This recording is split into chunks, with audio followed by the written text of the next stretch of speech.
Hello everyone, welcome to VB law. So आज हम पढ़ेंगे कि मेंस प्रॉफिट्स क्या होता है। समटाइम्स ये स्टूडेंट्स को समझ में ही नहीं आता है कि इसका मीनिंग क्या होता है। ये हम कहाँ पे पढ़ते हैं, सबसे पहले तो हमें ये पता होना चाहिए। This is defined in section 2 subsection 12 of CPC में आपको ये डिफाइन किया हुआ है। एंड इसकी जो प्रोनाउंसिएशन है इसको हम मेंस प्रॉफिट ऐसे पढ़ते हैं, ना कि मेसने प्रॉफिट्स वगैरह। इसको मेंस प्रॉफिट कहा जाता है।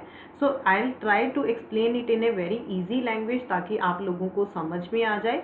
सबसे पहले कभी भी हम किसी भी चीज़ को पढ़ते हैं तो आप हमेशा उस डेफिनेशन को ब्रेक करके पढ़ा करो, ठीक है। उससे क्या है, आपको ज़्यादा अच्छे वे से समझ में आता है। सबसे पहले let me give you an example, then we'll read the definition of this.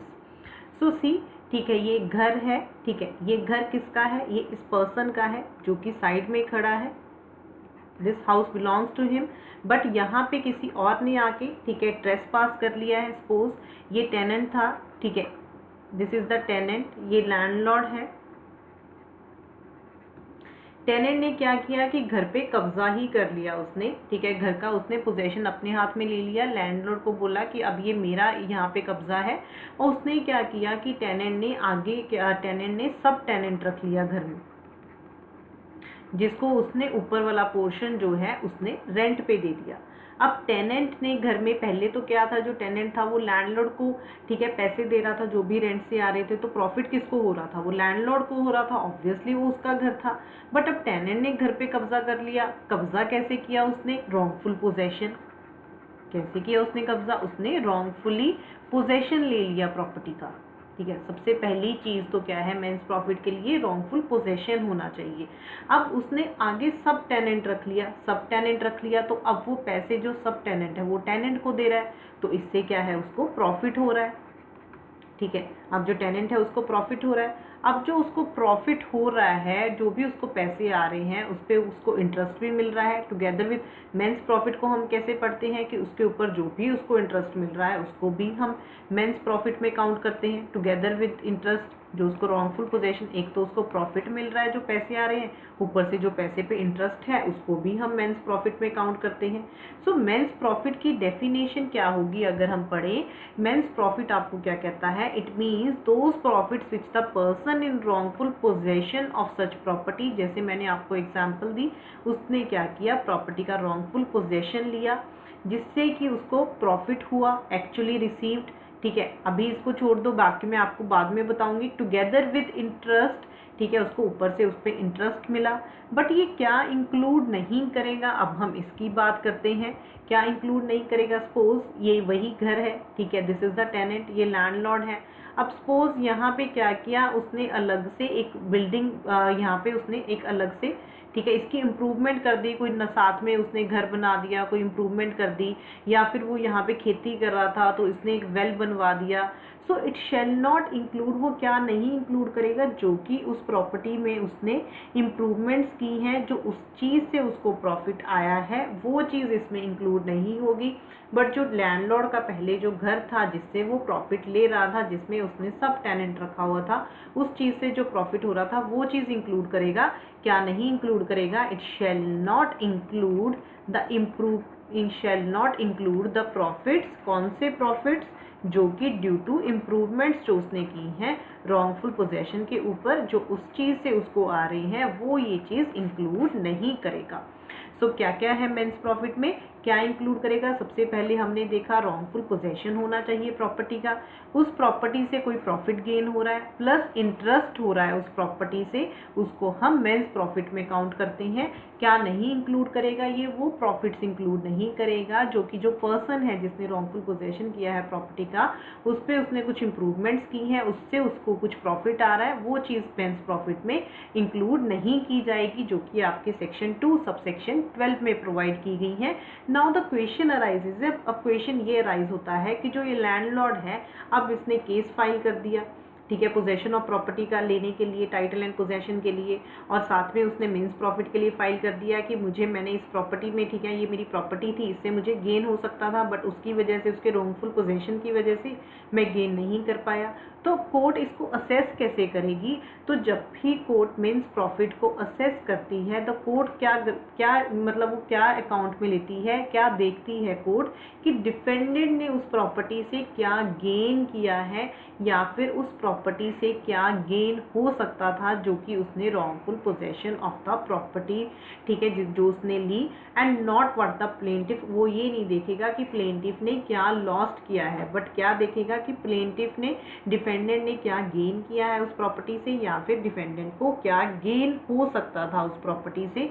सो इसमें क्या इंक्लूड है? So the one more important thing in this is, ज़रूरी नहीं है जो हमने ये एग्जाम्पल देखी कि इसमें सब टेनेंट रखेगा, ज़रूरी नहीं है कि इसमें ये सब टेनेंट। सपोज इसने पोजेशन ले लिया, इसने घर का कुछ भी नहीं किया, अब लैंडलॉर्ड को तो लॉस हो रहा है ना उसको, तो अगर वो यहाँ पे ये किसी को और को प्रॉपर्टी देता तो ऑब्वियसली उसको, ठीक है, पैसे आते। तो यहाँ पे ज़रूरी नहीं है कि इसने कुछ गेन किया हो। कोर्ट क्या देखेगी कि अगर ये प्रॉपर्टी लैंडलॉर्ड के पास होती तो क्या इससे उसको कुछ गेन होता, जो कि हमें कहाँ पे लिखा हुआ है, actually received or might with the ordinary diligence have received therefrom, मतलब कि उसको हो सकता था, वो रिसीव कर सकता था। तो ये भी चीज़ यहाँ पे इम्पॉर्टेंट है, ज़रूरी नहीं है कि उसने एक्चुअली रिसीव किया है, बट उससे रिसीव हो सकता था। सो दिस इज अबाउट, हमने असेसमेंट देख ली, ठीक है। जितना हो सके मैं आपको इजी करके समझा रही हूँ, मुझे कमेंट बॉक्स में ज़रूर बताना आपको वीडियोस हेल्पफुल लगती हैं, इजी लगती है या नहीं लैंग्वेज। सो दिस इज़, ठीक है, ये हमने देख लिया। अब ऑब्जेक्ट क्या है इसका, मीन्स प्रॉफिट अवॉर्ड करने का, ठीक है। The object of awarding A degree for means profit, किस लिए ये है? टू कंपनसेट करने के लिए किस पर्सन को, जिसको कि उसकी प्रॉपर्टी से बाहर निकाला गया है, उसको डिप्राइव किया गया है अपनी प्रॉपर्टी इंजॉय करने के लिए। सो मीन्स प्रॉफिट का ऑब्जेक्ट ये है कि जो पर्सन है, एक तो उससे हाथ से उसकी प्रॉपर्टी गई, ऊपर से क्या है, उसको इतना लॉस हो गया। तो कोर्ट क्या कहती है कि जिसने रॉन्गफुल पोजेशन लिया है वो पर्सन जिसकी प्रॉपर्टी है एक्चुअल में, उसको कंपनसेशन देगा। तो this is the object behind this. Now means profit जो है ये क्लेम किया जा सकता है in respect of movable as well as immovable property, क्योंकि आपको डेफिनेशन में सिर्फ प्रॉपर्टी लिखा हुआ है, वहाँ पे आपको स्पेसिफिकली नहीं लिखा हुआ है कि प्रॉपर्टी कैसी होगी, मूवेबल होगी या इमूवेबल होगी। So it can be claimed in respect of movable property as well as immovable property. This is very important. Let me give you an example, ठीक है। अगर कोई पर्सन है वो पोजेशन ले रहा है हाउस का रॉन्गफुली, एंड जो रियल ऑनर है उसका, ठीक है, suppose this is the person, this has taken wrongful possession, जो हमने सेम एग्जाम्पल देखी, ठीक है, and this is the owner, ये ओनर है। तो ओनर ने क्या किया, सूट फाइल किया, suit for recovery of possession. तो कोर्ट क्या करेगी, कोर्ट क्या करेगी, कोर्ट ऑर्डर कर सकती है कि जो ट्रांसफ़र है, जो पोजेशन है, वो तो ट्रांसफ़र हो ही हो, टुगेदर क्या करेगी court, together with the rental value of the accommodation, together with the rental value of the accommodation. वो भी कोर्ट बोलेगी इस पर्सन को जिसने की रॉन्गफुल पोजेशन किया था उसको देने के लिए, इर्रिस्पेक्टिव किससे, कि जो पर्सन है जिसने रॉन्गफुल पोजेशन प्रॉपर्टी का लिया हुआ है उसने उससे रेंट कोई अर्न किया है या नहीं। तो मैंने आपको बताया कि ज़रूरी नहीं है कि पर्सन ने जो रॉन्गफुल पोजेशन है उसने उसमें से गेन किया, अगर वो कर सकता था तब भी उसको देना पड़ेगा, together with the rental value of the accommodation. So this is, हमने एग्जाम्पल देखी इमूवेबल प्रॉपर्टी की। अगर हम मूवेबल प्रॉपर्टी की बात करें, सपोज अगर कोई शेयर ब्रोकर है, ठीक है, अगर किसी ने सपोज रॉन्गफुल रिटेंशन कर ली शेयर्स की, आपके पास शेयर्स हैं, आपने किसी ब्रोकर को दिए, उसने जो आपके शेयर्स हैं वो अपने पास रख लिए, ठीक है। तो यहाँ पे जो ब्रोकर है वो, अगर आप केस फाइल करते हो, यहाँ पे जो ब्रोकर है वो ना कि आपके सिर्फ शेयर्स वापिस करेगा, बट कोर्ट उसको ये भी बोलती है कि आपको इंडेमनीफाई करना पड़ेगा, मतलब आपको पेमेंट करनी पड़ेगी जो आपको प्रॉफिट्स हो सकते थे उन शेयर से, जो कि अगर वो राइट टाइम पे आपको ट्रांसफ़र कर देता। So means profit can be claimed in respect of the movable property as well as the immovable property. I hope आप सबको समझ में आ गया। These are the important points on the, ठीक है, जो हमारी अब डेफिनेशन थी आपको अच्छे से अब समझ में आ गई होगी कि ये क्या क्या इंक्लूड करता है, ये क्या क्या इंक्लूड नहीं करता है. So this is all about this. Thank you so much everyone for watching the video.